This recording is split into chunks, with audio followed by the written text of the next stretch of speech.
యూట్యూబ్లోకి రాలేదు. మొత్తం దాదాపు మనకి రకం ఇప్పుడు రకం ఉంది కానీ ఇటు తిరుగుతుందన్న ఒక 40 రోజులు క్లియర్ అయిపోతాయి. ఇక డ్రీమ్ ఫ్రీ అవుతారు.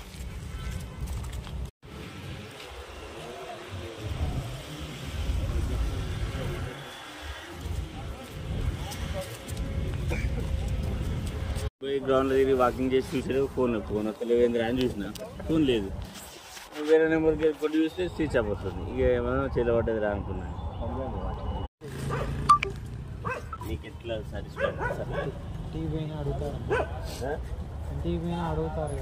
నేనేమని చెప్తున్నా, నాకు కావాలా చేసుకుంటే అనిపిస్తుంది. నాకు నేను చేసుకున్న బల్బు అబ్బా, నాకు నేను ఇంత థియేటర్ 2 నెలలు సార్, ఇంత 2 నెలలు సార్, ఇంత జ్వరం వచ్చింది. వీళ్ళు ఇన్స్పెక్షన్ పోయి ఫ్లాష్ పడలేదు. నాకేం తెస్తుంది, నువ్వు వానికి ఇచ్చిన వాళ్ళు నడిపిస్తున్నా.